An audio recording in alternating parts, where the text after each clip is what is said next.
அப்பமும் அவருடைய ரத்தம். என்ன சொல்லப்போனா அப்பமும் திராட்சை ரசமும் இருக்கு. அந்த அப்பமும் திராட்சை ரசத்தையும் எப்படி சொத்து முடிப்பாங்கல்ல, வயசானவங்க திடீர்னு காலம் ஒரு மாதிரி போய்கிட்டு இருக்கு, 95 வயசு ஆயிடுச்சு, கோடிக்கணக்கான சொத்து இருக்கு, நிறைய பேர பிள்ளைங்க, சொந்தக்காரவங்க, உறவினர்கள், அவங்க என்ன செய்வாங்கன்னா உயில் எழுதுவாங்க. என்ன எழுதுவாங்க? இயேசு பரலோகத்துக்கு எடுத்துக்கொள்ளப்படுவதற்கு முன்பதாக அவர் கையில் இருந்த அப்பத்தையும் ரத்தத்தையும், அதுக்கப்புறம் அவர் மரிச்ச பிறகு என்ன நடக்க போகிறத உங்களுக்கு சொல்லிதான் இந்த திருவிருந்தை ஆண்டவர் கொடுத்தார். பழைய காலத்தில் இதை பஸ்கான்னு சொல்லுவார்கள். புதிய ஏற்பாட்டின்படி அவர் சிந்தின ரத்தத்தின் புதிய உடன்படிக்கை. ஹல்லேலூயா சொல்லுங்க. அவர் சிந்தின ரத்தத்தின் புதிய உடன்படிக்கை. உங்களுக்கு எனக்கும் ஒரு உடன்படிக்கை கொடுத்திருக்கிறார். என்னன்னா, உலகமே தராத, இதுவரைக்கும் தர முடியாத ஒன்றை கர்த்தர் உங்களுக்கு தந்திருக்கிறார். உலகமே தராதத, இதுவரைக்கும் யாராலும் தர முடியாதத, இனிமேலும் எவராலும் செய்ய முடியாத உங்க பாவத்தை மன்னிப்பதற்காய் பலியாய் இயேசு சிலுவையிலே தொங்கி அவர் சொன்னார், இதை நினைவு கூறும் போதுமெல்லாம், இதிலே பங்கு பெறும் போதுமெல்லாம், இதை உட்கொள்ளும் போதெல்லாம் என்னை நினைவு கூறும்படி இதை செய்யுங்கன்னு சொன்னார். ஹல்லேலூயா. வாசிக்கலாமா? என் ரத்தத்தினால் ஆகிய புதிய உடன்படிக்கையா இருக்கிறது. சொல்லுங்க, என் ரத்தத்தினால் ஆகிய புதிய உடன்படிக்கை. நிறைய ஸ்கூல் போற பிள்ளைங்க இருக்கிறீங்க, அதனால தான் ஸ்கூல் பிள்ளைகளை நிக்க வைத்தோம். எல்லாருக்கும் இது புரியும், புரிஞ்சே ஆகணும். படிக்கிறவங்க எல்லாருக்குள்ளேயும், குழந்தைகளை தவிர மீதி எல்லாரும் 6வது வகுப்பு மேல இருக்கிறவங்களுக்கு இது கட்டாயமாய் புரியும். இதுதான் நமக்கு அவர் தந்திருக்கிற ஒரு பெரிய அற்புதத்தின் பாதை. ஹல்லேலூயா. வாசிக்கலாம். ஆதியாகமம் 14ஆம் அதிகாரம் 17, 18 வாசிக்கலாம். 14ஆம் அதிகாரம் 17, 18 வாசிக்கலாம். இந்த வார்த்தைகள் உங்கள் இருதயங்களுக்குள்ளே மிக வல்லமையோடு கூட கர்த்தர் பேசுவாராக. வாசிக்கலாம். எல்லாரும் சேர்ந்து வாசிக்கலாம். என்னோட கூட சேர்ந்து எல்லாரும் வாசிக்கலாம். அந்த ஊரு பேரை வாசிக்க முடியலாம் விட்டுருங்க, எனக்கே ரொம்ப சிரமமா தான் இருந்துச்சு. அவனோடு இருந்த ராஜாக்களையும் முறியடித்து திரும்பி வருகிற போது. சொல்லுங்க. உங்க பைபிளுக்கு கண்ணாடி தேவைப்படுது, இங்க அழகா போட்டிருக்கிறோம். உங்க தலையை நிமிர்ந்து பைபிள் வாசிக்கலாம், தப்பு இல்லை. மன்னித்துக்குள்ள வாசிங்க. சோதோமின் ராஜா புறப்பட்டு ராஜாவின் பள்ளத்தாக்கு என்னும் சாவே பள்ளத்தாக்கு மட்டும் அவனுக்கு எதிர்கொண்டு போனான். இருக்கட்டும். இப்ப கேள்வி, இது யாரு, எங்க சொல்லுங்க பாப்போம், தெரிஞ்சவங்க. ஆபிரகாம், லோத்து. ஒரு ஆள் தான் சொல்றாங்க. திரும்பி நான் கேள்வி கேட்கறதுக்கு ரெடியா இருங்க. நீ என்னப்பா கத்துக்கிட்டியா நினைக்காதீங்க, உங்களை ரைட் போகட்டும். ஆபிரகாம், லோத். ஆபிரகாம், லோத். இப்ப 13ஆம் அதிகாரம் 2ஆம் வசனத்தை வாசிங்க. 13:2 வாசிங்க. ஒரு 5 நிமிடம் இந்த வசனத்தை வாசித்தாதான் இந்த திருவிருந்தினுடைய கிரியைகள் கர்த்தர் செய்த. ஆபிரகாம் மிருக ஜீவன்களும் வெள்ளியும் பொன்னுமான ஆஸ்திகளை உடைய எப்படி இருந்தார் அவரு? மறுபடியும் வாசிங்க. ஆபிரகாம் மிருக ஜீவன்களும் என்ன இருக்கு இப்ப அவர்கிட்ட? கொலுசா இருக்கு. என்ன இருக்கு இப்ப? எவ்வளவு வெள்ளி இருந்ததுன்னு கேட்டு பாருங்க, போய் ஆராய்ச்சி பண்ணுங்க. வெள்ளியும் என்ன இருக்கு? இன்னைக்கு என்ன கோல்டு? இன்னைக்கு ஒரு பவுன் 1 லட்சம் ரூபாய் அடிச்சார் அண்ணன், ஏத்தி விட்டார். ட்ரம்புக்கு அண்ணன் அவரு 1 லட்சம் ரூபாய். 85 90 ஒன்னாயிருச்சா? சரி, ரைட் போகட்டும். ஆசிகளே உடைய சீமானா இருந்தான். கவனிங்க. இப்ப ஆண்டவர் அவனை ஆசீர்வதிச்சிட்டாரா, ஆசீர்வதிக்கலையா? சத்தமா சொல்லுங்க.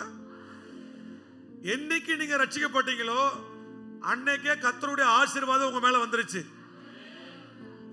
இதுக்கு அல்லேலூயா சூப்பரா இருக்கும். ஆனா அந்த ஆசீர்வாதத்தை பெற்றுக்கொள்ற பாதை இருக்கு பாத்தீங்களா? என்னைக்கு மூழ்கி ஞானஸ்நானம் எடுத்து அந்த ஆண்டவர் தான் எனக்கு தெய்வம்னு உலகத்துக்கு மறிச்சு நீதிக்கு பிழைத்து என் வாழ்நாள் எல்லாம் இந்த ராஜாவை தான் நான் ஆராதிப்பேன் நம்பி இந்த பாத்திரத்துக்கு என்னைக்கு பங்கா மாறுறீங்களோ ஆசீர்வாதத்தின் பெருக்கம் உண்டாகிறது. ஹல்லேலூயா, ஹல்லேலூயா. இதுவரைக்கும் நீங்க இந்த திருவிருந்து ஆராதனையில கொடுக்கிற அப்பத்தையும் இந்த திராட்சை ரசத்தையும் நீங்க எடுத்திருப்பீங்க. இன்றைக்கு கர்த்தர் உங்களோடு கூட வல்லமையாய் பேசுகிறார். இதை எடுக்கும் பொழுது உங்களுக்குள்ள உரு மாற்றம் அடைகிறது. கர்த்தருடைய வல்லமை உங்களுக்குள்ளே புகுத்தப்படுகிறது. நீங்கள் சாதாரண சரீரத்தையோ இல்லது அப்பத்தையோ நீங்கள் எடுத்துக்கொள்ளவில்லை. ஆண்டவர் இயேசு சொன்னார், இது என்னுடைய சரீரம். அல்லேலூயா. இது என்னுடைய ரத்தம். இதை நீங்க நம்பணும். ஃபெய்த் ஆக்டிவேஷன் சொல்லுவாங்க, விசுவாச செயல்பாடு. அப்படி உங்களுக்குள்ள பெருகும்னா இன்னைக்கு இருக்கிற ஆசீர்வாதத்தை காட்டிலும் நாளையிலிருந்து இல்ல இந்த செய்திக்கு அப்புறம் நீங்க நம்புவீங்கன்னா உங்க வியாதியா இருக்கிற சரீரம் இந்த ரத்தத்தையும் இந்த சரீரத்தையும் பானம் பண்ணும் பொழுது இன்றைக்கே தேவனுடைய சரீரம், தேவனுடைய ரத்தம் எல்லா வியாதியிலிருந்து உங்களை சுகமாக்க வல்லமை உள்ளதா இருக்கிறது. நீங்கள் எடுக்கும் பொழுதே என் கால் முட்டுல வலி, நீங்க விசுவாசிச்சீங்கன்னா இன்னைக்கு தேவ சரீரத்தை நீங்கள் உண்ணும் பொழுது, நீங்கள் அதை உட்கொள்ளும் பொழுது அவருடைய சுகமாக்குற வல்லமை அதன் மூலமாய் உங்கள் சரீரங்களுக்குள்ளே போகிறதை நாங்கள் விசுவாசிக்கிறோம், அனுபவிக்கிறோம், பார்த்திருக்கிறோம். இன்றைக்கு அப்படிப்பட்ட எதிர்பார்ப்போடு இந்த தேவனுடைய பந்தியில ஆயத்தமாய் இருப்பீர்கள் என்றால் அது உங்களுக்கு ஜீவனாய் மாறுகிறது. ஹல்லேலூயா. இவன் ஏற்கனவே ஆசீர்வதிக்கப்பட்டவன். 4 வசனத்தை வாசிங்க. 4:13 வாசிங்க. கொஞ்சம் வேகமா போடணும், குயிக்கா. தான் முதல் ஒரு பலிபீடத்தை உண்டாக்கினதுமான தலம் மட்டும் போனான். அங்கே ஆபிரகாம் கர்த்தருடைய நாமத்தை, சத்தமா சொல்லுங்க, கர்த்தருடைய நாமத்தை. ஏற்கனவே அவனுக்கு வெள்ளி இருக்கு, பொண்ணு இருக்கு, நகைகள் இருக்கிறது, ஆடு மாடுகள் இருக்கிறது, சகல ஆசீர்வாதம் இருக்கிறது. அவன் செய்த ஆசீர்வாதத்தை பெற்றுக்கொண்டவன் செஞ்ச கிரியை, ஆக்ஷன். நான் சொன்ன பாத்தீங்களா, விசுவாச ஆக்ஷன். என்ன செஞ்சார்? இப்ப முதல் ஒரு, எல்லாரும் வாசிக்கணும், முதல் சொல்லுங்க, எல்லாரும் வாசிக்கணும். முதல் ஒரு பலிபீடத்தை உண்டாக்கினான். பலிபீடம் என்ன தெரியுமா? உங்க வாயில அவரை துதிக்கிற துதி பலிபீடம். நீங்க இருக்கிற இடத்துல முழங்கால் படி போட்டு ஜெபம் பண்ணுகிறது பலிபீடம். நீங்கள் எங்கெல்லாம் கர்த்தரை முதன்மையாக வைக்கிறீங்களோ அது பலிபீடம். ஹல்லேலூயா. துதிக்கிற மத்தியிலே வாசம் பண்ணுகிறார். அந்த நாட்களிலே பலிபீடத்தை கட்டி பழுதில்லாத ஆட்டு கடாவை கொண்டு வந்து ஆசாரியர் கையில கொடுத்து அதை சோதித்து பார்த்து அதை துண்டா வெட்டி அதை என்னென்ன செய்யணுமோ செஞ்சு அதை அனல் கொண்டு அதை பலிபீடத்தின் மேலே எரிப்பாங்க. எரிக்கும் பொழுது சுகந்த வாசனையாய் தேவன் அதை முகர்ந்தார் எழுதப்பட்டிருக்கிறது. இது பழைய ஏற்பாட்டின் பலிபீடம். இன்றைக்கு கர்த்தர் உங்களை கவரணும். சொல்லுங்க, கர்த்தர் என்ன, நான் என்ன செஞ்சு அவர் என்ன கவரணும் அப்படின்னு நினைக்கிறீங்களா? இருக்கிற இடத்துல அவரை உயர்த்துங்க, அவர் உங்கள் பக்கம் வருவார். இருக்கிற இடத்துல வசனத்தை சொல்லுங்க, அவர் உங்க பக்கம் வருவார். நீங்க இருக்கிற இடத்துல விசுவாச அறிக்கையோடு நம்புங்க, அவர் உங்ககிட்ட வருவார். ஹல்லேலூயா. அதுதான் பலிபீடம். பக்கத்துல பார்த்து சொல்லுங்க, ஸ்கூல்ல வேலை பார்க்குற இடத்துல சமைக்கும் போது சொல்லுங்க, நீங்க என்ன செய்வீங்களோ அந்த இடத்துல யாரை கொண்டு வந்து வைக்கணுமா? இதுதான் பலிபீடம். ஆமென். வீடு திறப்பு விழா வைக்கிறீங்களா? அங்க யார் இருக்கணும்? கர்த்தர் வாசம் பண்ண வேண்டும். ஹல்லேலூயா. நிச்சயதார்த்தமா யார் இருக்கணும்? மாப்பிள்ளை இருக்காரோ பொண்ணு இருக்காங்களோ இல்லையோ, ரெண்டாவது தான். கர்த்தர் இருந்தா எல்லாருமே இருப்பார்கள். குறைவு இருந்தாலும் குறைவை நிறைவாக்குற தேவ வல்லமை அங்கே வந்து விடுகிறது. நீங்கள் ஒரு பலிபீடம், கர்த்தரை துதிக்கிற துதி, ஆராதனை, பாடல் உங்கள் வீடுகளில் இருந்தா ஒரு அல்லேலூயா சொல்லுங்க. ஸ்தோத்திரம். உங்களுக்குள்ள அந்த பலிபீடம் இருந்தா, கவனிங்களேன், மறுபடியும் வாசிக்கிறேன், நானே வாசிக்கிறேன். அவனுக்கு ஆடு மாடுகள் இருந்தது, வெள்ளி இருந்தது, பொண்ணு நகைகள் இருந்தது. அவன் ஏங்க ஸ்தோத்திரம் பண்ணணும்? என்ன தெரியுமா? அவைகள் எல்லாம் அவர் தந்தது. நீ கொஞ்சம் யோசித்து பாருங்க. ஆராதனையில எப்படி உட்கார்ந்து இருக்கிறீங்க, வேலை பார்க்குற இடத்துல எப்படி உட்கார்ந்து இருக்கிறீங்க, நல்லா யோசித்து பாருங்க. வேலை பார்க்குற இடத்துல எப்படி இருப்பீங்க? எப்படி உங்களுக்கு தெரியும்? உங்களுக்கு பரபரப்பா முதலாளி பார்த்த உடனே ஒரு தனி வேகம் வந்துருதா வரலையா? சார் என்ன செய்யணும் சொல்லுங்க சார், சொல்லுங்க சார், முதலாளியை பார்த்த உடனே அப்புறம் நண்பர்களோடு கொடுத்த பணியை முடிக்கிறோம், டார்கெட்டை முடிச்சு கொடுக்குறோம். ஐடி கம்பெனியில் ஒர்க் பண்ணுறவங்களுக்கு தெரியும், இந்த சாஃப்ட்வேரை ரெடி பண்ணி இந்த தேதிக்குள்ளே அதை எக்ஸிக்யூட் பண்ணி கொண்டு போனோமா, இரவும் பகலும் ஹோமில் உட்காந்து வேலை செய்வாங்க, ஆஃபீஸில் வேலை செய்வாங்க. அப்படிங்களேன், நீங்கள் படித்த படிப்பு, நீங்கள் பார்க்குற வேலை, நீங்கள் கட்டியிருக்கிற உங்கள் மனைவி, உங்கள் பிள்ளை, நீங்கள் இந்த உலகத்தில் தொடர எல்லாமே அவர் உங்களுக்கு தந்ததுன்னு நினைப்பீங்கன்னா உங்கள் வாயில் பலிபீடம், உங்கள் வாயில் துதி, உங்கள் வாயில் மகிமை, உங்கள் வாயில் ஸ்தோத்திரம், உங்கள் வாயில் இயேசுவின் நாமம், உங்கள் உள்ளத்துக்குள்ள கிறிஸ்து, உங்கள் வாழ்க்கையில இயேசு. ஹல்லேலூயா. 10 மாதம் கர்த்தர் நடத்தி இருக்கிறார். எப்படிப்பட்ட பலிபீடம் உங்க வீட்டுக்குள்ள இருக்கிறது, எப்படிப்பட்ட பலிகள் உங்க வாயிலிருந்து வருகிறது. இந்த புதிய ஏற்பாட்டின்படி எந்த பலி சிறந்த பலின்னு சொல்லுங்க பாப்போம். கீழ்ப்படிதல். என்னது, உண்மையா இல்லையா? பக்கத்துல சொல்லுங்க, கீழ்ப்படிறோமா ஆண்டவர் வார்த்தைக்கு? பலி செலுத்தல் சொல்றோமே, முதல் நகை இருந்துச்சு, வாழ்க்கை இருந்துச்சு, ஒரு ஆளுக்கு 2 ஆள் இருந்துச்சு, புரிஞ்சா சரி புரியலனா சரி. அதுக்கடுத்து கூட ஆடு மாடுகள் எல்லாமே இருந்துச்சு. ஆனா அவர் என்ன செய்யறாரு? அவரு என்ன செய்யறாரு? பலிபீடம் கட்டுறார், தேவனை தொழுது கொள்கிறார். தேவனை, உங்க வீடுக்குள்ள தேவனை தொழுதுங்கன்னா ஆசீர்வாதத்தின் பெருக்கம். ஹல்லேலூயா. சமாதான பிரபு சபை தேவனுடைய விசுவாசிகளே, உங்க வீடுகளுக்குள்ள இந்த 11வது மாதம் நுழைஞ்சிட்டீங்க. உங்க வீட்டுக்குள்ள அவரை துதிக்கிற பலிபீடம் உங்க வாழ்க்கைக்குள்ள, உங்க எண்ணத்துக்குள்ள இருக்கா? உங்களை கொஞ்சம் சோதிச்சு பாருங்க. எக்ஸாமின் யுவர் செல்ஃப் அப்படின்னுவாங்க. செக் பண்ணி பாருங்க. ஸ்கூலுக்கு போற தங்கச்சி, காலேஜ் போற பிரதர், தம்பி, உனக்குள்ள கிறிஸ்து உள்ள துடித்து கொண்டே இருக்கிறாரா? வைப்ரேட் ஆகிறாரா? ஃபோன் தான் வைப்ரேட் ஆகுது, அப்பப்போ என்ன ஆகுது, அப்படியே ஆஃப் பண்ணிடுவாங்க. சத்தம் கட்டாமல் என்னடா கூப்பிடுதுன்னா ஒன்றும் இல்லைன்னு தொடைய முடித்து விடுவாங்க. என்னன்னா உள்ள ஃபோன் வைப்ரேட் ஆகுது. கிறிஸ்து உங்களுக்குள்ளே கிரியை செய்கிறாரா? அப்படி கிரியை செய்வார்னா நீங்க நிற்கிற இடத்துல அற்புதம் நடந்தே ஆகணும். நீங்க சொல்லுகிறது நடக்கணும், நீங்க தொடுகிறது அற்புதமாய் மாறணும். 5வது வருஷத்தை வாசிங்க பார்ப்போம். இந்த ஆபிரகாமுடைய வாழ்க்கைய 5வது வருஷத்தை வாசிங்க.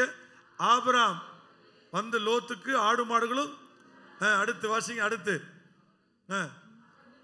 என்ன செஞ்சு, இப்ப பூமி அவர்களை, சத்தமா சொல்லுங்க, இப்ப எவ்வளவு சொத்து இருக்கு? இப்ப பூமியே என்ன செய்யல? சத்தமா சொல்லுங்க, பூமியே. இவர் ஆண்டவருக்கு பலிபீடம் செலுத்துறார். இவர் ஆண்டவருக்கு கீழ்ப்படிந்தார். உன் தகப்பன் வீட்டையும் உன் இன ஜந்த பந்துகளையும் தேசத்தையும் விட்டுட்டு நான் காமிக்கிற தேசத்திற்கு போன உடனே என்ன செஞ்சார் இவரு? இன்னைக்கு நீங்க தேவனுடைய வார்த்தைக்கு கீழ்ப்படிஞ்சீங்கன்னா, கீழ்ப்படிதல் என்ன அர்த்தம்? அக்செப்ட். கீழ்ப்படுது. எந்திரிச்சு பிரதர் போங்க அப்படின்னு என்ன செய்யறோம்? வார்த்தையை கேட்கறோம், டக்குனு எந்திரிச்சு கீழே போறோம். கவனிங்க, கீழ்ப்படிதல், அக்செப்டன்ஸ். இங்க காலையில கர்த்தர் பேசுறாரு, இதை உங்க இருதயம் ஏற்றுக்கொண்டிருக்கிறதா? யோசிங்க, ஏற்றுக்கொண்டிருக்கிறதா? எவ்வளவு நன்மை செஞ்சிருக்கிறார், எவ்வளவு உங்களை பெருக செஞ்சார்.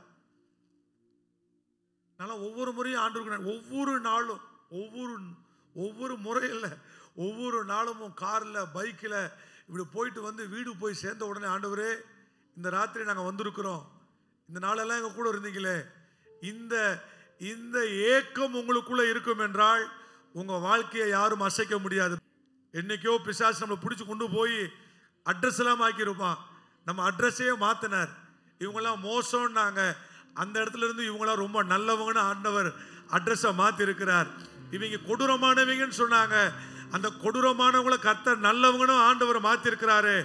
இவருக்கு ஒரு பலிபீடம், இவருக்கு ஒரு துதி, இவரை ஆராதிக்கிற ஒரு இதயம் உங்களுக்குள்ளே பெருகணும். அல்லேலூயா.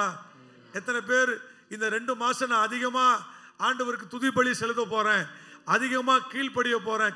நீங்க நல்லா இருக்கணும்னு அவர் செஞ்ச வேலை என்ன தெரியுமா? சரீரத்தை பிச்சு உங்களுக்கு கொடுத்திருக்கிறார். இவருக்கு உங்களுக்கு ஒரு பலிபீடம். அல்லேலூயா. என்னைக்கோ 1000 ரூபாய் மொய் வச்சவங்க 3 வருஷம் கழிச்சு ஒரு பத்திரிக்கை தராங்க. கவனிங்க, என்னைக்கோ 10 வருஷம் முன்னாடி வந்து ஒரு மொய் வச்சிருப்பாங்க.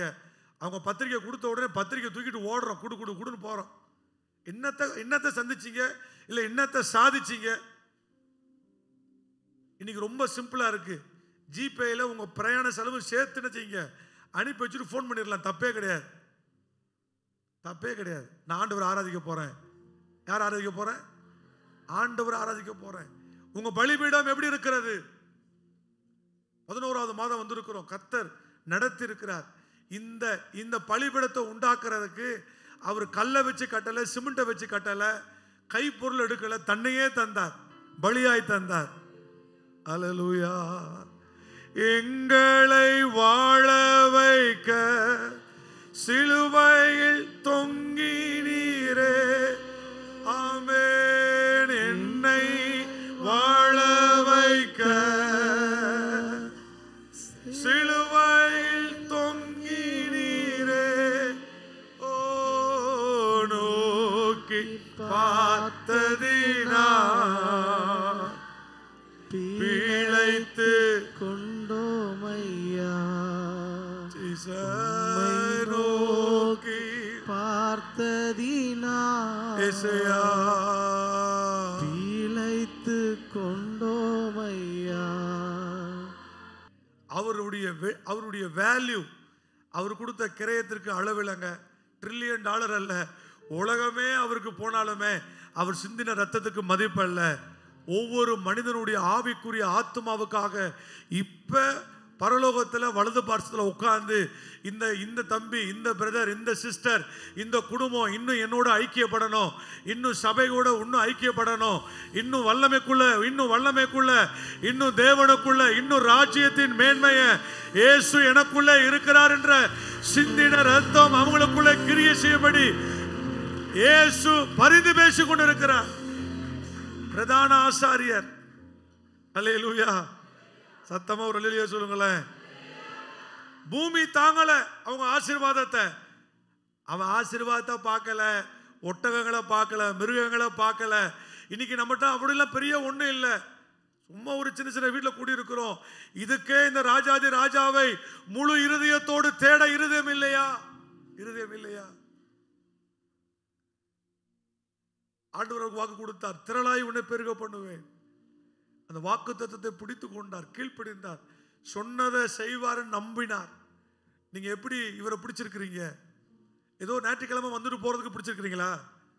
யோசிங்க. அற்புதங்கள் மேல் அற்புதங்கள், ஆசீர்வாதம் மேல் ஆசீர்வாதங்கள் உங்களுக்கு வந்தே ஆகணும்.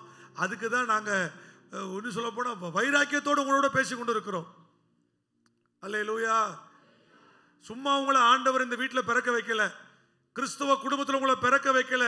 நீங்க பிறக்கிறதுக்கு முன்னாடியே இந்த வீட்டில் நீங்க தான் பிறக்கணும்னு அவர் தீர்மானித்து இந்த கனமான சுவிசேஷத்திற்கு பங்காய் உங்களை மாற்றிருக்கிறார். இவருக்காய் நீங்கள் துடிக்க வேண்டும். திரளான மீன்களை பிடித்தான் பேதுரு. மீன்களை பிடித்த உடனே ஆண்டவர் சொன்னார், இன்றையிலிருந்து நீ மீன் பிடிக்கிறவர் அல்ல, உன்னை மனுஷரை பிடிக்கிறவராய் மாற்றுகிறேன். சொன்ன உடனே ஆண்டவர் பாதத்தில் சரண்டர் ஆயிட்டான். அந்த மீனை திரும்பி பார்க்கல. மீன், வலை, கப்பல், படகு, நண்பர்கள் எல்லாரையும் விட்டு இயேசுவுக்கு பின்தொடர ஆரம்பித்தான். இன்றைக்கு இந்த தேவனுக்கு பின்தொடர்கிற ஒரு அனுபவம் இருக்கா? ஃபாலோ பண்றீங்களா ஆண்டவரோட? எத்தனை முறை ஆபத்தை தள்ளி விட்டு உங்களுக்கே தெரியாம எத்தனையோ ஆபத்திலிருந்து கர்த்தர் உங்களை உயிரோடு காப்பாற்றி இருக்கிறார்.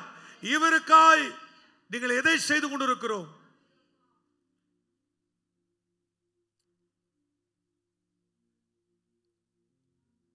பூமி தாங்கல ஆசீர்வாதத்தை. ஆடு மாடுகள், வெள்ளி, பொன் எல்லாம் இருந்துச்சு. ஆனா முதல் அவன் ஒரு பலிபீடத்தை கட்டினான். உங்க வீட்டுக்குள்ள தேவனை துதிக்கிற துதி பெருகும் என்றால் இந்த பூமி தாங்காத ஆசீர்வாதங்களை கர்த்தர் தருவார். இன்னைக்கு 500 ரூபா வாங்க, 500 ரூபா, 1000 ரூபா, 2000 ரூபா நீங்க பலிபீடம் கட்டினீங்கன்னா அந்த பலிபீடத்தில் கர்த்தர் இறங்க ரெடியா இருக்கிறார். அவர் இறங்கினா நீங்க நிக்கிற இடத்துல, நீங்க நடக்கிற இடத்துல, நீங்க பார்க்கிற இடத்துல உங்களை மலை மேல் வைக்கப்பட்டிருக்கிற பட்டணம் போல உங்களை உயர்த்துகிற ஒரு கர்த்தர் உண்டு. இப்படி ஆசீர்வாதமா போகும்போது அவங்களுக்குள்ள ஒரு சின்ன பிரச்சனை. லோத்துக்கும் ஆபிரகாமுக்கும் கவனிங்கள், லோத்துக்கும் ஆபிரகாமுக்கும் அவளுக்கு என்ன பிரச்சனை? ஏன் மாடு ஓ மாடு ஆடு, ரைட். இந்த பிரச்சனையை நீங்க பார்க்க வேண்டாம். ரெண்டு பேரும் வேற வேற இடத்துக்கு பிரிஞ்சு போயிட்டாங்க. ஒருத்தன் சோதோ குமாராவில் இருக்கிற ஒரு மேடான பகுதிக்கு போயிட்டார். இவர் ஆண்டவர் காண்பித்த ஒரு பக்கம் வந்துட்டார். இந்த பகுதியில் வரும்பொழுதுதான் இந்த 4ஆம் அதிகாரம் 14ஆம் அதிகாரம் 17வது வசனத்துல இந்த லோத்தை சிறை பிடித்து கொண்டு போய் விட்டார்கள். லோத்தை சிறை பிடிச்சு கொண்டு போயிட்டாங்க. 5 ராஜாக்கள் 4 ராஜாக்கள் சண்டை. இந்த சம்பவத்தை, இந்த ஸ்டோரியை நான் சொல்ல விரும்பல. லோத் சிறை பிடிக்கப்பட்டான். சத்தமா சொல்லுங்க, லோத் சிறை பிடிக்கப்பட்டான். தேவனுக்கு பலிபீடம் கட்டணவன் சிறைப்பட்டவனை விடுதலை ஆக்கினான். சத்தமா சொல்ல மாட்டேங்கிறீங்களே. எத்தனை முறை உங்களை பிசாசு பிடிச்சிருக்கிறான்.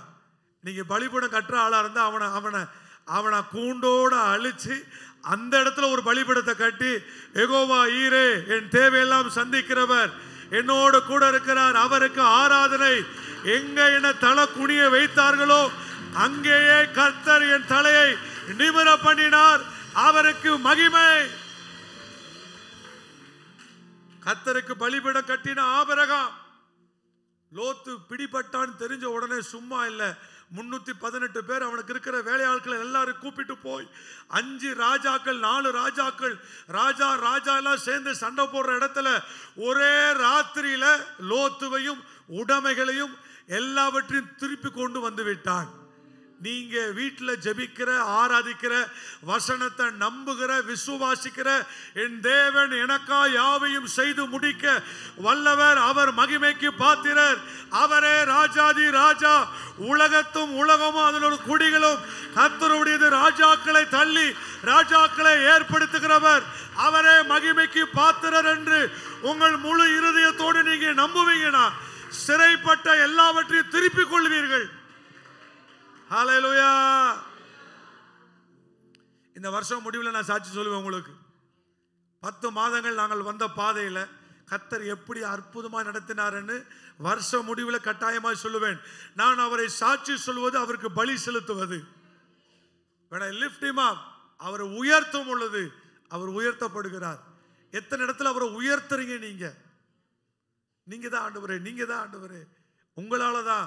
இதுதான் புதிய ஏற்பாட்டின் உடன்படிக்கையின் சத்தியம். அவரை உயர்த்துவது. பவுல் உயர்த்துகிறார், எங்களால் அல்ல, இது உங்களால் உண்டானது, இது உம்முடைய கிருபை, ரட்சிப்பு உம்முடைய கிருபை, எங்கள் கிரியைகளால் அல்ல. என் மேல கோச்சிக்காதீங்க. பெரிய கோடீஸ்வரர்களா யாருமே இப்ப நம்ம இல்லை. நம்மளை கர்த்தர் நடத்திக்கிட்டு இருக்கிறார். இந்த பாதையிலேயே அவருக்கு நீங்க பலி செலுத்த முடியலன்னா எப்படி கோடிகளை நம்பி உங்களுக்கு தருவார்? நான் ஆண்டவர்கிட்ட கேட்டுட்டு இருக்கிறேன், நீங்க எத்தனை, ஐயா சொன்ன அதே வார்த்தை தான், எத்தனை கோடி நீங்க நம்பி எங்களுக்கு கொடுத்தாலும் அத்தனைத்தையும் அவ்வளோத்தையும் ஊழியத்தில் திரும்ப விதைக்க முழு இருதயத்தோடு நாங்கள் ஆண்டவரை நம்பி இருக்கிறோம். நீங்க அப்படி நம்பினீங்கன்னா உங்களை தேடி ஐஸ்வர்யம், கனம் எல்லாம் வரும். நீங்கள் அவரை பலி செலுத்தும் பொழுது திருப்பி கொண்டான். அந்த ராத்திரியுடைய ராத்திரி, ஒரே ராத்திரியில 5 ராஜா சண்டை போடுறாங்க. 5 ராஜா சண்டை போட்டா விட முடியுமா? 5 ராஜாக்கள் எதிர்த்தாப்புல 4 ராஜாக்கள் போராடுறாங்க. சோதோமின் ராஜா, எல்லா ராஜாக்கள் போராடும் பொழுது ராத்திரியோட ராத்திரியா அந்த லோத்தை விடுதலையாக்கி கொண்டு வந்தான். அந்த இடத்துல தான் கர்த்தர் ஒரு அற்புதத்தை அவனுக்கு கற்றுக் கொடுத்தார். இப்போ வாசிங்க 18ஆம் வசனத்தை திரையில பைபிள்ல, நான் 14வது அதிகாரம் 18வது வசனத்தை வாசிங்க. இங்கே தான் இந்த திருவிருந்து ஆரம்பிக்கப்படுகிறது. இதனுடைய ஆசீர்வாதத்தை புரிவீங்க. வாசிக்கலாமா? வாசிக்க பார்ப்போம். அன்றியும் உன்னதமான தேவனுடைய ஆசாரியனாய் இருந்த சாலோமின் ராஜாவாகிய மெல்கிசேதேக், சொல்லுங்க பார்ப்போம். ஆசாரியன் ராஜா, சொல்லுங்க. இந்த ஒரு நபர் யாரா இருக்கிறாரு? ஆசாரியர், பிரீஸ்ட். இரண்டாவது யாரு? அவர் கிங். அடுத்து சாலோமின் ராஜா, சொல்லுங்க. சாலோமின் ராஜா என் சொந்த பாட்டு பாட போடிக்கிட்டே இருக்கும். போட்ட விடுங்க, எஃப் மேஜர்ல இருக்கு. அல்லேலூயா. மெல்கிசேதேக், சொல்லுங்க. எத்தனை பேருக்கு இந்த பேரை கேள்விப்பட்டிருக்கீங்க? பாதி பேருக்கு. ஆமா, ரைட். எல்லாரும் சொல்லணும். எல்லாரும் சொல்லுங்க மெல்கிசேதேக். சத்தமா சொல்லுங்க மெல்கிசேதேக். இவர் யாரு? இப்ப ராஜா, ஆசாரியன். இவன் ராத்திரியில சண்டை போட்டு வந்துட்டான். வந்து விடிஞ்சு வெளியே வர்றான். 4 ராஜாக்கள் மேல வாசிச்சோம், பள்ளத்தாக்கில் தான் இருக்கிறாங்க. கவனிங்க, இந்த இதை பிக்சர் பண்ணி பாருங்க. போராட்டத்திலிருந்து விடுதலையாகி வந்து நிற்கிறான். அவனுக்கு திடீர்னு சொல்லுங்க, வாக்குத்தத்தம் பண்ணல, சொல்லுங்க வாக்குத்தத்தம் பண்ணல, வருவாருன்னு தீர்க்க தரிசனம் சொல்லல, இந்த மெல்கிசேதேக்குடைய சந்ததி யாருன்னு சொல்லல. நன்றாக கவனித்து, அப்பா அம்மா பேரு கிடையாது. திடீர்னு வர்றாரு. என்ன வர்றாருன்னா, வந்து அவனுக்கு அப்பமும் ரசமும் கொடுக்குறார். புரிஞ்சவங்க 2 கைகளை உயர்த்தி ஒரு அல்லேலூயா சொல்லலாமா? இன்னைக்கு இந்த அப்பமும் ரசமும் உங்களுக்கு வரலன்னா, முனியாண்டியா இல்லை என்ன ஆண்டியாவோ உட்காந்து தலையை முட்டிக்கிட்டு இருந்திருப்போம். திடீர்னு இந்த ரட்சிப்பு வந்தது. இயேசு எனக்கு போதும்னு நீங்க சொன்ன உடனே அவர் சரீரத்தையும் அவர் ரத்தத்தையும் உங்களுக்கு அவர் ஏற்கனவே பிக்க கொடுத்தவர் ஆசாரியர்கள் மூலமாய் உங்களுக்கு தந்து கொண்டிருக்கிறார். இதை பெற்றுக் கொண்டவர்கள் பாக்கியவான்கள், இதை புசிக்கிறவர்கள் ஆசீர்வதிக்கப்படுவார்கள், இதை நம்புகிறவர்கள் மரித்தாலும் பிழைப்பார்கள். ஹல்லேலூயா. இந்த மெல்கிசேதேக் ராத்திரியெல்லாம் கஷ்டப்பட்ட அவனுக்கு அன்றைக்கு ரெஃப்ரெஷ்மெண்ட். சொல்லுங்க, உங்க போன் ரொம்ப நேரம் பார்த்த உடனே ஸ்டக் ஆன என்ன பண்றீங்க? Refresh button.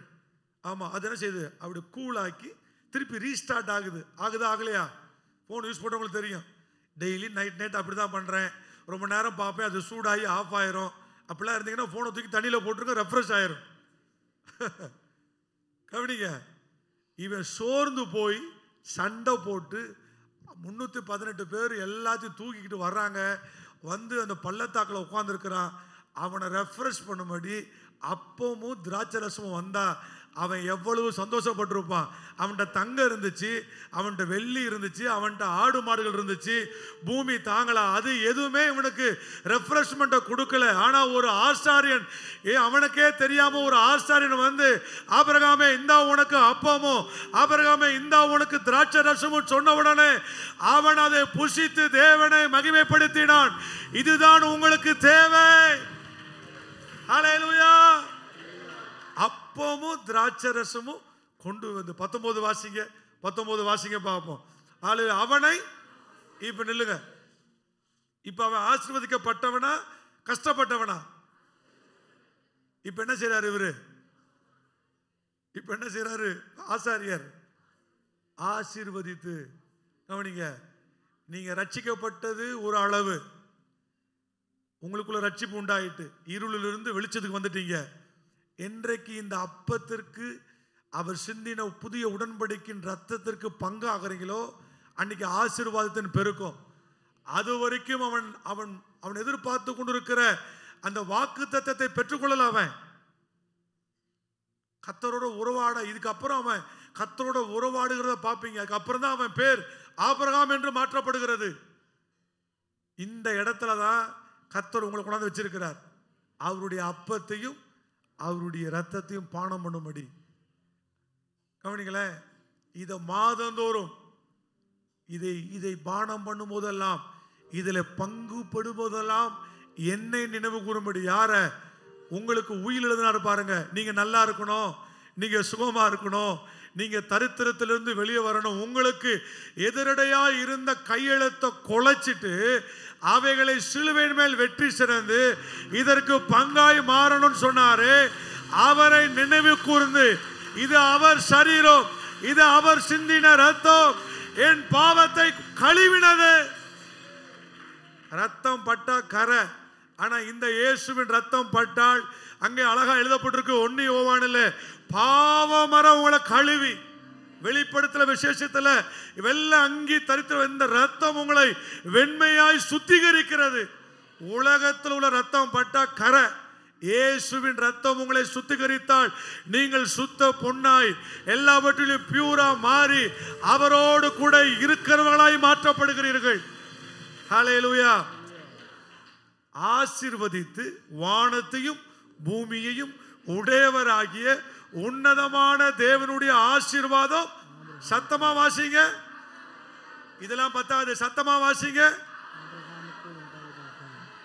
இப்ப இந்த ரத்தத்தையும் இந்த சரீரத்தை நீங்க எடுக்கும் பொழுது எத்தனை பேர் நம்புறீங்க? எப்பெல்லாம் நீங்க சோர்ந்து போய் எப்பெல்லாம் அங்கலாச்சு பிஸ்னஸ்ல நீங்க ஓட்டையா கூட போயிட்டு எல்லாம் கழுவி கழுவி கழுவி அவுட் ஆனாலும் பரவாயில்ல, இந்த திருப்பந்தியில வந்து உட்கார்ந்து இன்னைக்கு இவருடைய சரீரத்தை, இந்த எனக்காய் அடிக்கப்பட்ட இயேசுவின் ரத்தத்தை நான் உட்கொள்ளும் பொழுது எனக்குள்ள ஒரு புதிய வல்லமை, எனக்குள்ள புதிய உடன்படிக்கையின் மகிமை, இயேசுவை புதுப்பித்த தேவ வல்லமை எனக்குள்ள இறங்குகிறது. அதை நம்புவீங்கன்னா விடுதலையாக்கப்படுவீர்கள். வியாதிகள் குணமாகுகிறது, பிசாசின் கிரியைகள் அழிக்கப்படுகிறது, எதிராக எழுதப்பட்டிருக்கிற எல்லா சத்துருவின் கிரியைகள் எல்லாம் அழிக்கப்பட்டு சிலுவையில் எடுத்த வெற்றியை கர்த்தர் உங்களுக்கு சுதந்திரமாய் தருகிறார். ஹல்லேலூயா. எத்தனை பேர் கர்த்தர் பேசுகிறார்? ஆமென். இதுக்கு பங்கா இல்லாதவங்க இதுக்கு பங்கா மாறுங்க. இதுவரைக்கும் எடுத்துக்கொண்டிருக்கிற நீங்க இனி எப்படி எடுக்கணும்னு கர்த்தர் உங்கள்கிட்ட பேச போறார். இப்ப இதுக்கு பங்கு இல்லாதவர்கள், நான் ஞானஸ்நானம் எடுக்கல, நான் திருவிருந்தில் பங்கு பெறுகிறது இல்லை, இன்றைக்கே ரட்சணை நாள், கர்த்தர் உங்க கூட பேசிக்கிட்டு இருக்கிறார். வந்து பேரை கொடுத்துட்டு போங்க. ஞாயிற்றுக்கிழமை ஆராதனை, உங்களுக்கு ஞானஸ்நான ஆராதனை ரெடியா இருக்கும். இன்றைக்கு இதை கொடுத்துட்டு போய் தொடர்ந்து இந்த வார்த்தைகளை தியானம் பண்ணுங்க. இந்த அப்பத்திற்கும் இந்த ரத்தத்திற்கும் நீங்கள் பங்குள்ளவர்களா இருப்பீர்கள் என்றால் உலக கிரியைகள் உங்களை விட்டு விலகுகிறதை நீங்க உங்க வாழ்க்கையில அனுபவிக்க முடியும். ஹல்லேலூயா. வானத்தையும் சொல்லுங்க, கை வைத்துங்க, வானத்தையும் பூமியையும் உடையவராகிய உன்னதமான தேவனுடைய ஆசீர்வாதம் என் குடும்பத்திற்கு உண்டாவதாக. ஹல்லேலூயா, ஹல்லேலூயா. இந்த ரத்தம் எனக்கு சிந்தப்படலைன்னா எனக்கு பேண்ட்டும் கிடையாது, சட்டையும் கிடையாது. இந்த ரத்தம் சிந்தப்பட்டதுனால தான் இந்த நாகரிகம் நீங்க பயன்படுத்துகிற ஒவ்வொன்றும் இனி உங்க வாழ்க்கையின் ஸ்டைல், ஆவிக்குரிய நடையே மாறணும். ஹல்லேலூயா. உன்னதமான தேவனுடைய நாமத்தை சொல்லி அவனை ஆசீர்வதித்தார். ஹல்லேலூயா. இந்த அப்பம் இந்த ரத்தத்தை பானம் பண்ணும் பொழுது ஆண்டவர் ஆசீர்வதிச்ச உடனே அந்த ஆபிரகாம் செய்ததை வாசிக்க பாப்பா. அடுத்த வசனத்தை போடுங்க, குயிக்கா போடுங்க. Thank you Jesus. 20 போடுங்க. உன் சத்துருக்களை உன் கையில் ஒப்பு கொடுத்து உன்னதமான தேவனுக்கு ஸ்தோத்திரம் என்று சொன்னான். இவனுக்கு ஆபிரகாம் எல்லாவற்றிலும் தசமபாகம் கொடுத்தான். சத்தம் வர மாட்டிருக்கு. இதுதான் ரெஸ்பான்ஸ். சொல்லுங்க, ரெஸ்பான்ஸ். என்ன ரெஸ்பான்ஸ்னா அவர் செஞ்சதுக்கு மறு செய்றார். இப்ப இந்த இடத்துல ஆபிரகாமுக்கு தசமபாகத்தை குறித்து போதிக்கப்பட்டிருக்கா? சொல்லுங்க. இல்ல. தசமபாகம் கொடுத்தா வானத்தின் பலகணிகளை திறந்து இடம் கொள்ளாமல் போக மட்டும் உன்னை நிரப்புவேன்னு சொன்னாரா? உற்சாகமாய் கொடுக்கிற இடத்தில் கர்த்தர், இது இவருக்கு தெரியுமா? ஆபிரகாமுக்கு தெரியுமா? ஆனா என்ன செஞ்சாரு? சத்தமா சொல்லுங்க. எல்லாம் தெரியும், ஆனா கொடுக்க மாட்டோம். ஆசீர்வாதம் வராது. எல்லாம் தெரியும். இயேசுவை தேடனா நான் இப்ப இருக்கிறத காட்டிலும் என் பிசினஸ் வளரும் தெரியும், ஆனா பலிபீடம் கட்ட மாட்டோம். பாடிட்டா அற்புதம், பாடிட்டேன்னா அது ஒரு மகிழ்ச்சி வந்துடும். எந்நேரம் மூஞ்சி அந்த அப்படியே எப்போ பார்த்தாலும் எல்லாம் ரோட்டில் பார்க்குறாலும் பயந்து தான் போதுங்க. என்ன இருந்தாலும் இப்படி ஓட்டிட்டு போகிறான் வண்டியை. அவனிங்க ரட்சிக்கப்பட்டாலே முகம் மாறணும். சத்தம் வரமாட்டிருக்க. மகிழ்ச்சி உள்ளே இருக்க வேண்டும். அந்த தங்கச்சி டெஸ்ட் பண்ணி சொல்லும் போது பார்த்தீங்களா, பதறிக்கிட்டு அழுதுகிட்டு, மேபி 6:30 மணி வரைக்கும் நாங்கள் போட்டு காமிக்கிறோம். ஆண்டவருக்கு நன்றி சொல்லுகிறது. உங்க இருதயம் எப்படி இருக்கு? கர்த்தருக்கு கைகள், கால்கள், சரீரங்கள் இவள் எல்லாவற்றையும் ஒன்று கூட குறையில்லாம படைச்சு உங்களை நடத்தி இன்றைக்கு வரைக்கும் காப்பாற்றுகிறாரே, இவருக்கு உங்க இருதயம் எப்படி கர்த்தருக்கு கொடுக்கிறது? ஆகஸ்ட் மாதம் ஜூலை மாதம் கொடுக்கறத பற்றி நாங்கள் வசனத்தை பிரசங்கம் பண்ண பிறகு சிலர் அந்த மாதம் போட்டாங்க, அதுக்கப்புறம் பழைய மாதிரி கிளம்பிட்டாங்க. கவனிங்க, இந்த ஆபிரகாமுக்கு எதுவுமே சொல்லலை. ஆண்டவர் என்னை ஆசீர்வதித்த உடனே அந்த ஆண்டவருக்கு இந்த அப்பத்தையும் இந்த திராட்சரசத்தையும் எனக்கு தந்தாரே. நீங்கள் ராபோஜன் எடுக்கிற ஆளாக இருந்தால் கர்த்தருக்கு அதிகமாக கொடுக்கணும். ரொம்ப நல்லது. நான் சிரமம் எடுக்கலை, நான் கொடுக்க வேண்டாம்னு நினைக்காதீங்க. நீங்கள் சீக்கிரமாக நினச்சிடுங்க. கர்த்தருக்கு அதிகமாக கொடுங்க. உங்கள் பெயர்கள் ஜீவ புஸ்தகத்திலே எழுதப்பட்டிருக்கிறது. மறந்துடாதீங்க. ஃபார் எவ்ரி ஆக்ஷன் உங்களுக்கு ஒரு அற்புதம் நடந்து கொண்டு இருக்கிறது. உங்கள் பெயர்கள் ஜீவ புஸ்தகத்தில் எழுதப்பட்ட நாள்ல இருந்து நீங்கள் செய்கிற ஒன்னொன்றுக்கும் கர்த்தர் அவைகளை கணக்கு வைத்து கொண்டு இருக்கிறார். இந்த ஆபிரகாம் ஆசீர்வாதத்தை பெற்ற உடனே தேவனுக்கு தசம பாகம் கொடுத்தான். ஃபர்ஸ்ட் தசம பாகமே இந்த பைபிளில் அங்கே தான் ஆரம்பிச்சிச்சு. இன்னைக்கு உங்களுக்கு ஒப்பு கொடுங்க. திருவிருந்து ஆராதனையில் இந்த திருவிருந்தில் இந்த கர்த்தருடைய பந்தியையும் இந்த திராட்சை ரசத்தையும் கையில் வாங்கும் போது நான் பல முறை கொடுத்தேன், நிப்பாட்டிட்டேன், அப்பப்போ கொடுப்பேன், அப்புறம் நிப்பாட்டிட்டேன். இல்லை ஆண்டவரே, இந்த ஆசீர்வாதத்தின் பெருக்கத்தை என் பிள்ளை, என் மகன், என் மகா, என் கணவர், என் வீடு, எங்கள் சந்ததி, நான் இருந்தாலும் உங்களோட போனாலும் நான் இந்த உலகத்தில் வாழ்ந்தவருக்கு எங்கள் சந்ததிக்கு இந்த பொருளாதார பிளெஸ்ஸிங் வருவதற்காக இந்த அப்பத்தையும் இந்த ரத்தத்தையும் தந்ததனுடைய அடையாளமாய் நான் கர்த்தருக்கு எனக்கு இருக்கிறதில் நான் கர்த்தருக்கு கொடுக்குறேன். அதை புதிய ஏற்பாட்டின்படி எப்படின்னா மனப்பூர்வமாக கர்த்தருக்கு கொடுக்குறேன். உற்சாகமாய் கொடுக்கிற விதத்தில் கர்த்தர் எப்படி இருக்கிறார்? ஆனால் அவர் உங்களை அரவணைச்சு உங்களை உடுத்தி வித்து ரட்சிப்பின் வஸ்திரத்தை போட்டு உலகம் உங்களை ஒன்றுமே தொட விடாமல் உன்னை தொடுகிறவன் என் கண்ணின் மணியை தொடுகிறான்னு நீங்கள் கூட கண் மணி எங்கே இருக்குன்னே தெரியாது. தொட்டு பார்ப்பீங்க, வேணா கண்ணு மைக்கு வேணா மை அடிச்சிருப்பீங்க. ஆனால் கர்த்தர் உங்கள் கண்ணின் மணியை உங்களை தொட்டாலே யாரை தொடுறாராம்? கண்ணின் மணியை தொடுகிறார். இந்த ஆண்டவருக்கு உங்கள் ஆராதனை எப்படி இருக்கு? எத்தனை பேர் ஆண்டவர் பேசுகிறார்? எத்தனை பேர் மாறா? இன்னும் நான் அவரோடு இணைந்து ஹல்லேலூயா ஆசீர்வாதத்தை பெற்றுக்கிட்டீங்கன்னா உடனே நீங்கள் செய்ய வேண்டியது உங்களுக்கு இருக்கிறதில்ல உற்சாகமாக கர்த்தருக்கு என்ன செய்யணும்? சத்தமாக சொல்லுங்க, கொடுக்கணும். உங்கள் நேசம் அவர் மேலே பிரதிபலிக்கணும். உங்கள் நேசம் சொல்லுங்க, என் நேசம் அவருக்கு ரிஃப்ளெக்ட் ஆகணும். பாரு, என் நேசர் என்னுடையவர். பாடுறாங்களா? என் நேசர் என்னுடையவர். இந்த நேசத்தை நீங்கள் எப்படி காமிப்பீங்க? ஒரு சும்மா ஒருத்தர் பைக்கில் இறக்கி விடுவோம், சார் தேங்க்யூ சார். அவன் உங்கள் தேங்க்யூவே கேட்க மாட்டான். லிஃப்ட்டில் இறக்கி விட்டீங்களா? என்னை இறக்கி விடுவேன்.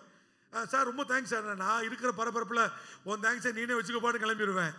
இவர் ஜீவன் தந்து ரத்தத்தை சிந்தி அவங்க காரி துப்பினாங்க. ஒரு வார்த்தை பேசினா விடுதலை ஆக்கிடுறேன். நாங்கள் அவர் அன்னைக்கு ரொம்ப சந்தோஷம், நீ விடுதலை ஆக்கிருங்கன்னா நீங்கள் பூரா நரகத்தில் இருப்பீங்க. அவர் மறுபடியும் பிதாவிட்ட போய் சந்தோஷமாக இருந்திருப்பார். அவர் பிதாவின் சித்தம், பிதா முகத்தை மறைச்சிட்டார். இவர் அடி வாங்குறப்ப இவர் கூப்பிடுறாரு, பிதா கேளாதவரே போல ஒதுங்கிட்டார். இவருக்கு தெரியும், இதுக்கு தான் நான் அனுப்பப்பட்டேன். இன்னைக்கு கொன்னவஞ்சாலையில், தத்தநேரியில், விலாங்குடியில், கூடல் நகரில், பாக்கியநாதபுரத்தில் நீங்கள் சந்தோஷமாக இருக்கணும்னு பிதா முகத்தை திருப்பிட்டார். இவர் அனுபவிச்சார். இந்த பிரதான ஆசாரியர் இவருக்கு நீங்கள் தசமம் கொடுக்குற பழக்கம் இருந்துச்சானா அதை கர்த்தர் கொஞ்சம் சும்மா இல்லைங்க. தசமம் கொடுக்கறது அந்த காசு இருந்தால் நம்ம எவ்வளோ வேலை செய்யலாம். இந்த விதையை கட்டுப்படுத்தி விதையை சாப்பிட்டா என் வாழ்க்கையில் எப்படி பெருக்கம் வரும்னு நம்பி அந்த ராஜாவை நம்பி நீ விதைக்கிறீங்க. ஒரு நாளும் அந்த விதையை கைவிட மாட்டார். விதையை கொடுக்கிற கர்த்தர் உங்களுக்கு விதையை பெருக பண்ணுவார். விதை பெருகுனா உங்களுக்கு அறுவடை பெருகும். அறுவடை பெருகினால் உங்கள் ஆசீர்வாதங்கள் உன்னதமான தேவனுடைய நாமத்தினாலே நீங்கள் ஆசீர்வதிக்கப்பட்டிருப்பீர்களாக. ஹல்லேலூயா. சத்தமா சொல்லலாமா? ஹல்லேலூயா. இததான் கர்த்தர் உங்களுக்கு செஞ்சு கொண்டு இருக்கிறார். இப்ப தெரியுதா உங்களுக்கு திருவிருந்து எப்படின்னு? எத்தனை பேருக்கு புரியுது? இந்த அப்போ திராட்சை ரசம் எங்க ஆரம்பிச்சாரு? ஒரு மனிதனுடைய வாழ்க்கையில புது அனுபவத்தை கொடுக்க. அவனுக்கு பணம் இருந்துச்சு, ஆடு மாடு இருந்துச்சு, சொந்தம் இருந்துச்சு, சொத்துக்கள் இருந்துச்சு. எப்படி வந்தாரு எப்படி போனாருன்னு தெரியாது. இந்த மெல்கிசேதேக்கை குறித்து மிக அழகாய் எபிரேயர்ல ஹீப்ரூஸ்ல எழுதப்பட்டிருக்கிறது. அதை வாசிக்க போகிறோம். என்னோட கூட சேர்ந்து வாசிக்கலாம். 4ஆம் அதிகாரம் எடுத்துக்கொள்ளுங்கள். 7ஆம் அதிகாரம் 17ஆம் வசனத்தை எடுங்க. எபிரேயர் 7ஆம் அதிகாரம் 17ஆவது வசனத்தை வாசிக்க பார்ப்போம். ஹல்லேலூயா. Thank you Jesus. ஹல்லேலூயா. ஹல்லேலூயா. நீர் மெல்கிசேதேக்கின் முறைமையின்படி என்றென்றைக்கும். இப்ப யாரு ஆசாரியா இருக்கிறா? உங்களுக்கு ஆசாரியர் யார் தெரியுமா? மெல்கிசேதேக் கிடையாது. உங்களுக்காய் ரத்தம் சிந்தினாரே ஆட்டுக்குட்டியானவர். நான் கையை தூக்கணும், ஒண்ணு கையை தூக்கணும், இல்ல கையை தட்டி ஆட்டுக்குட்டியானவர் எனக்கு ஆசாரியரா இருக்கிறார். இதுதான் சங்கீதக்காரன் எழுதினான். கர்த்தர் என் மெய்ப்பராய் இருக்கிறார், நான் தாழ்ச்சி அடையேன். அதே சங்கீதக்காரன் இந்த இந்த இந்த இந்த திருவிருந்தை பத்தி எழுதுறார். சத்துருக்களுக்கு முன்பதாக எனக்கு ஒரு பந்தியை ஆயத்தப்படுத்தி, he prepare a table before my enemies.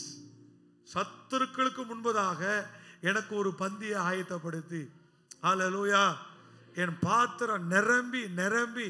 இதுதான் சங்கீதக்காரன் எழுதுகிறார். இந்த திருவிருந்துக்கு அந்த வசனத்தை வாசிங்கன்னா, இந்த திருவிருந்து எடுக்கிறவங்க எல்லாருக்கும் மரண இருளின் பள்ளத்தாக்கில் நடந்தாலும் பொல்லாப்புக்கு பயப்படும். காரணம் அவர் சிந்தின ரத்தம், காரணம் அவருடைய சரீரம் எனக்குள்ளே வாசம் பண்ணுகிறதுனால அவர் மரணத்தை ஜெயித்தார்.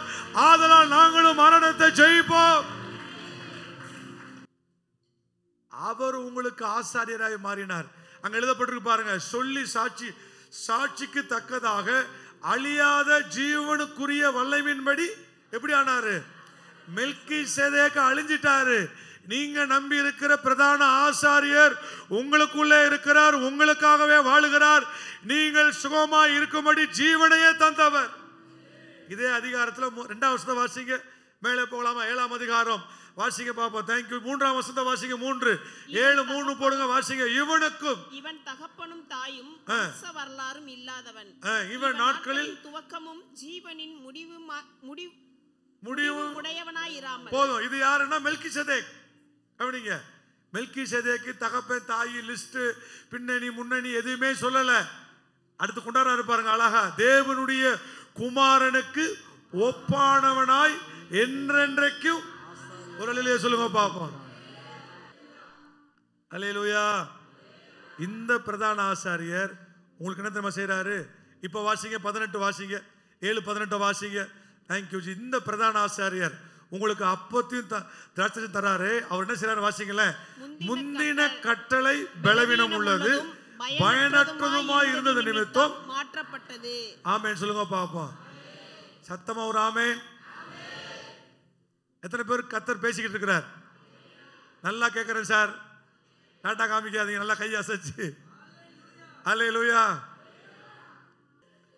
ஆசாரியர்கள் பூரா பயங்கர கொழுப்பா இருப்பாங்க. ஆமா, வார வாரம் அந்த காலத்து ஆசாரியெல்லாம் பார்த்தீங்கன்னா நடந்து வந்தாலே துணி. இன்னொரு வேற பிரச்சனை இருக்கு, காலில் கயிறு கட்டியிருப்போம். ஆமா, பஞ்சாயத்துல இழுத்து தான் போனோம்.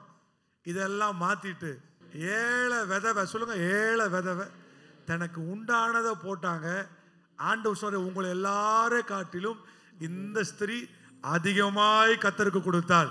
எத்தனை பேருக்கு புரிஞ்சிச்சு? ஒரு அல்லேலூயா சொல்லுங்களேன். நீங்க கொடுக்கிறது ஆடை காட்டிலும் பல மடங்கு விலையேறப்பட்டது. நம்பி அப்பாடான்னு நம்பி கூட ஒரு கைத்தட்டு கொடுங்க பாப்போம். அல்லேலூயா. ஆராதிக்க வந்தோம், அன்பு கூறவன். கைத்தட்டி ஏகோவா, நல்ல பலமா கைத்தட்டி. துதித்திட வந்தோம், தொழுதிட வந்தோம், தூயவர் இயேசுவையே. கைத்தட்டி சொல்லுவோம். ஆராதிக்க வந்தோம், அன்பு கூற வந்தோம், ஏகோவா தேவனை. இரண்டாவது கவி போடுங்க. துதித்திட வந்தோம், தூயவர் இயேசுவையே. பலிகளை செலுத்திடவே, ஜீவ பலியாக மாறிடவே. கைத்தட்டி நல்லா பாடு. பலிகளை செலுத்துறோம். ஸ்டீபன் பலியாக மாறிடவே. ரூபத்தை நீதை நந்தீரே, ஸ்தோத்திரம். ஆமென். ரூபத்தை நீதயத்தை தந்தீரே. எல்லா சகோதரர்கள் கைத்தட்டி பாடணும். சொல்லுங்க. ஆராதிக்க வந்தோம், ஆராதிக்க வந்தோம், அன்பு கூற வந்தோம், யெகோவா தேவனை.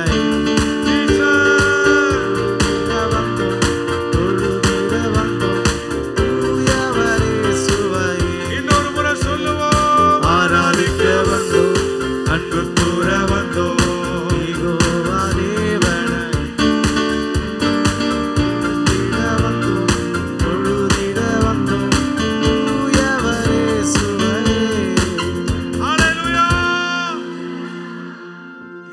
பலியை செலுத்ததான் கர்த்தர் உங்களை அழைச்சாரு.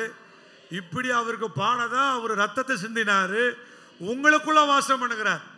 இந்த நல்ல பிரதான ஆசாரியர் உங்களுக்காக எனக்காக கொடுக்கப்பட்டார். இவர் என்ன பண்ணாரு? முந்தின கட்டளையை மாத்திட்டார். முந்தி இருந்ததெல்லாம் நீங்க செய்ய முடியாது, அவ்வளவுதான். சர்ச்சைக்கே வரமாட்டீங்க. இயேசு வேண்டாம் ஓடி இருப்பீங்க. தெரியும் 2025 என்ன பிரசங்கம் பண்ணாலும் அசைய மாட்டாங்கன்னு தெரிஞ்சுதான் அவர் ரத்தம் சிந்தினார். புரிய மாட்டேன்னு நினைக்கிறேன். கவனிங்க, கர்த்தர் உங்களுக்காய் சிந்தின ரத்தம் விலையேறப்பட்டது. 19 வசந்த வாசிங்க. 7:19 வாசிங்க. 7:19 ஒன்றையும் பூர்ணப்படுத்தவில்லை, அதிக நன்மையான நம்பிக்கையை.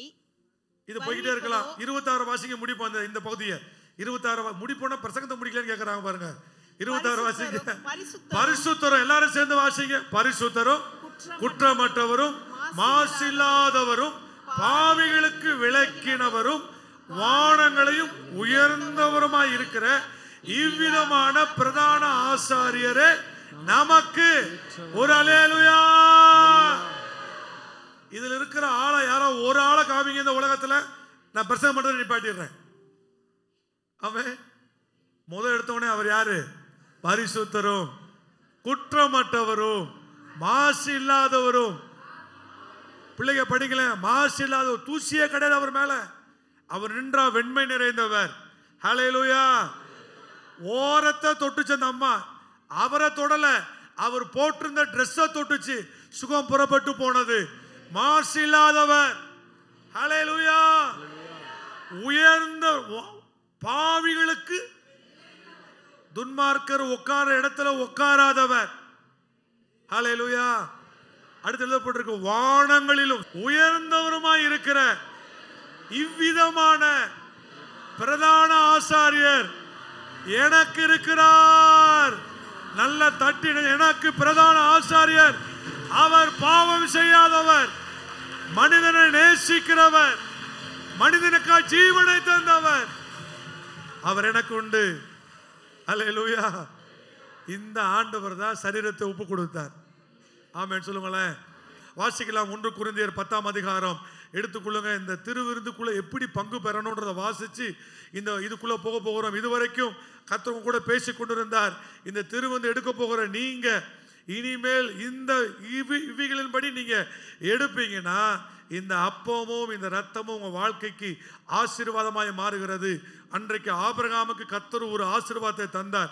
வாசிக்கலாம். 1 கொரிந்தியர் 10ஆம் அதிகாரம் எடுத்துக்கொள்ளலாமா? 1 கொரிந்தியர் 10ஆம் அதிகாரம் 16ஆம் வசனத்தை போடுங்க. 16 17 வாசிக்க போகிறோம். எல்லாரும் சேர்ந்து வாசிக்கலாம். 16 17 வாசிங்க பாப்போம் எல்லாரும் சேர்ந்து.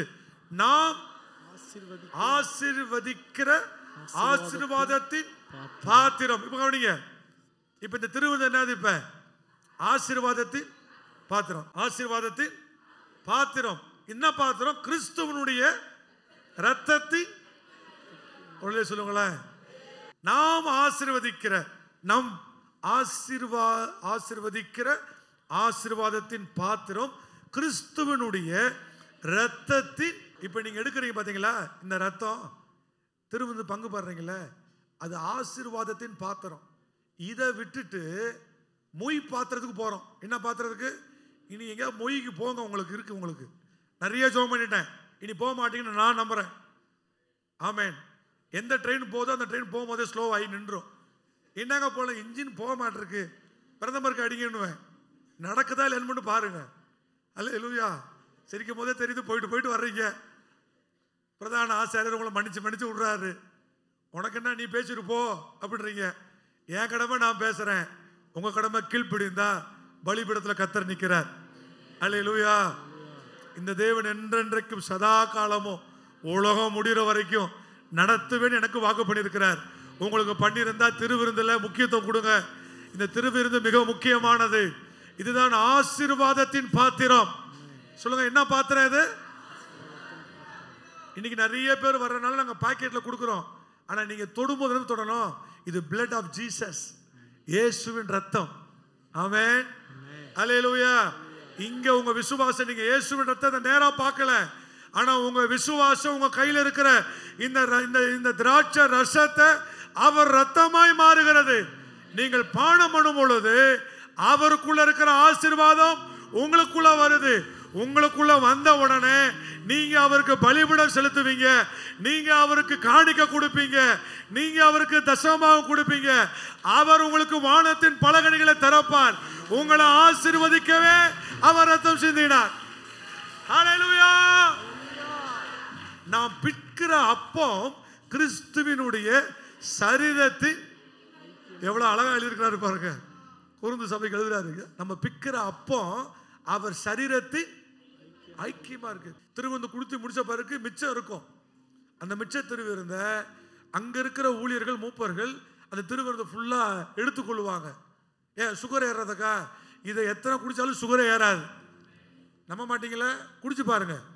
இது இயேசுவின் ரத்தம் குடிங்க.